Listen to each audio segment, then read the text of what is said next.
Hello and welcome to Good Nightmare, a podcast where if you know me, you know I love to read. And today's episode ties in with a very popular book. I recently, some might say finally, got around to reading The Shining by Stephen King. I won't go into a full book review, though I do have a blog where I post reviews and other book-related content. I'll leave the link in the show notes if anyone's interested. Reading The Shining kind of made me want to look into the inspiration behind the novel, and that was the Stanley Hotel, located in Colorado, and the inspiration for The Overlook. The Stanley Hotel is located in Estes Park in Colorado and boasts 142 rooms. It overlooks incredible views, and it's only around 5 miles from the Rocky Mountain National Park entrance. It was built by Freeland Oscar Stanley, who was already known for his work on steam automobiles. The Stanley Hotel is located in Estes Park, Colorado, and boasts a whopping 142 rooms.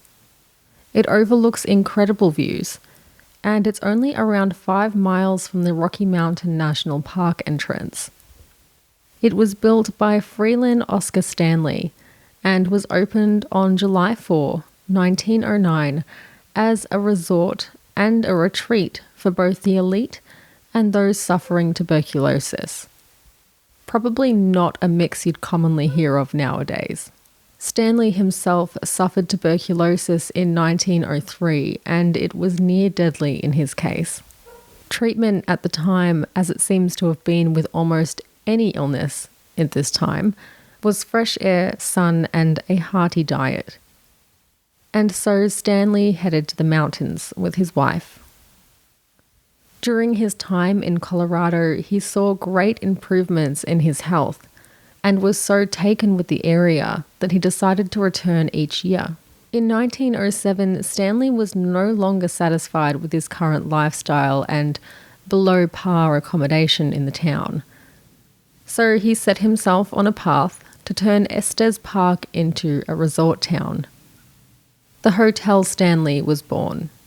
It began as a 48-room hotel that catered to the rich and relatively famous, as well as those looking for the treatment of fresh mountain air and sun to cure their ails. The Stanley was the first hotel in the country to be fully electrified, with lighting throughout the entire estate, including the kitchen. The electricity was provided by the Fall River Hydro Plant, which Stanley also led in construction. This was the first time the town of Estes would have electricity. Each guest room was equipped with a phone, and every pair of rooms shared an ensuite. Stanley ran the hotel more as a labour of love. More so than as a way to make money. And so in 1926, after, according to Stanley, likely losing more money than he made running the hotel, he sold the hotel to a private company for them to take over the running of it. Unfortunately, the arrangement was unsuccessful, and Stanley had to repurchase his hotel in 1929, before selling it again in 1930, to a trusted automobile and hotel entrepreneur, Roe Emery. As represented in the novel The Shining, the hotel was originally only open in summers and would be shut down through the harsh winters each year. There was no central heating. Stephen and Tabitha King spent a night at the Stanley in 1974. King had been working on a novel that was originally set in an amusement park, but that he thought would benefit from a more isolated setting. The halls and eerie quiet of the hotel as it was readying to shut down for winter was an instant inspiration.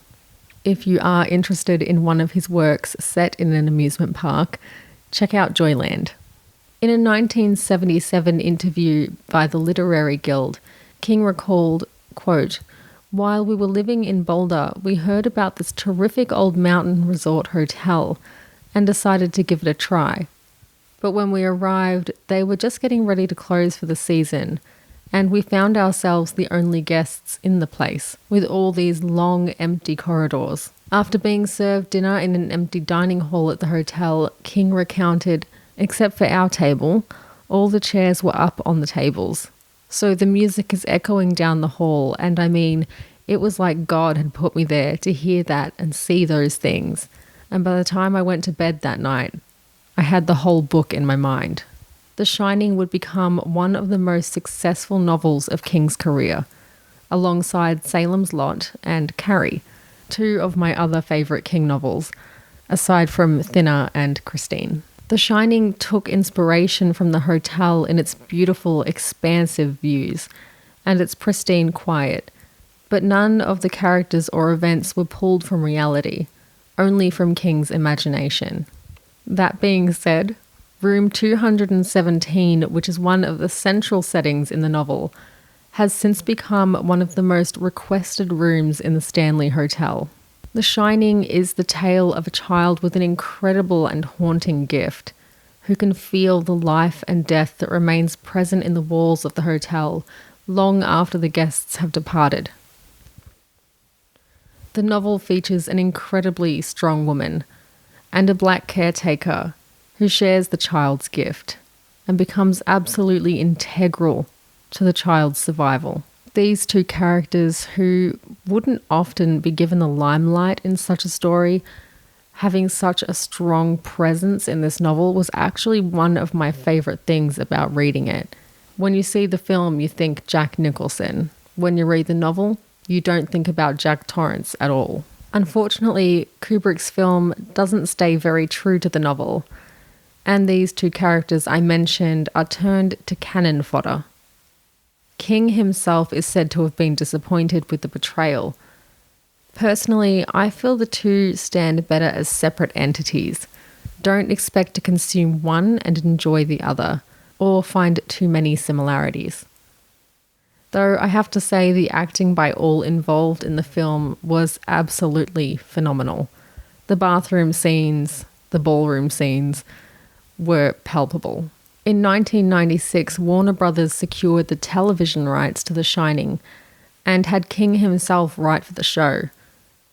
The Stanley Hotel was chosen as the shooting location, giving the story the life that perhaps it should have had in the first instance. Interestingly enough, the hotel had never had a reputation for paranormal activity or hauntings until the publishing of The Shining.